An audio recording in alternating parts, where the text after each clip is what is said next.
Alors ça se précise pour le retour d'Hülkenberg en Formule 1. Incroyable mais vrai. Alors As, Hülkenberg devrait bien remplacer Schumacher. Après on aura la réaction d'Hülkenberg.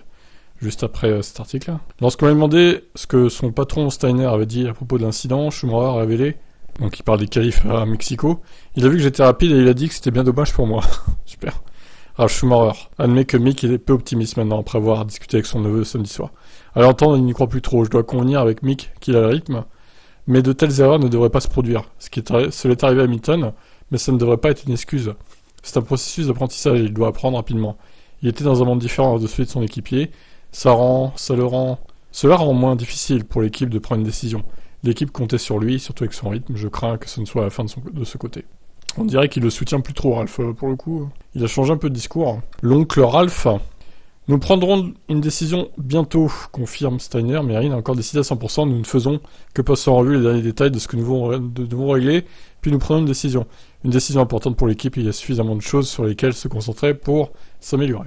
En effet, notre problème pour A, c'est la fiabilité du moteur, au milieu de rumeurs constantes selon lesquelles l'équipe pourrait envisager de s'éloigner de Ferrari. Et pour aller où? Pour aller avec quel motoriste?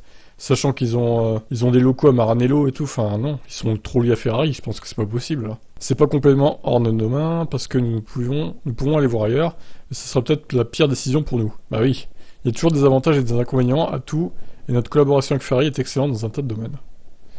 Et oui, et oui, et oui. Alors du coup, la réaction de Glock et d'Hülkenberg surtout. Vous devez regarder l'ensemble de la saison, déclare Timo Glock. Vous devez regarder le développement, il est en progression en ce moment.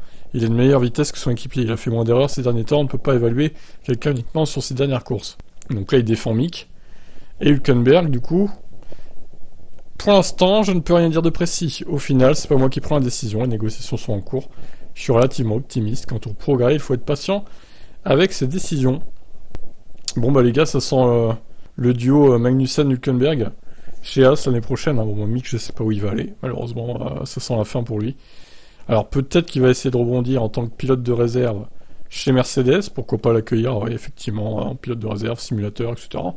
Ça pourrait être une idée. Vu que a priori, il y a Ricciardo de dispo, à moins qu'il aille chez Red Bull en tant que pilote de réserve lui aussi. Donc je sais pas ce que ça va donner, honnêtement là. Alors à moins que Mick aille chez Red Bull en pilote de réserve et que Ricciardo arrive chez Mercedes. Voilà, ça va être le transfert des pilotes de réserve maintenant qui va nous intéresser. Génial. Voilà, je vous laisse commenter.